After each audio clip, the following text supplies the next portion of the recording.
You know what's great about a rainy day?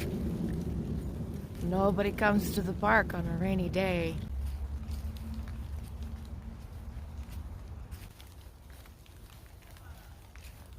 I can hear the sounds of the water dripping from the trees around me and birds chirping and the sound of my feet on the ground. And for once in a while, off in the distance, a dog bark. But this morning is so peaceful. I think it's the first day in about a week that I haven't heard a leaf blower out here.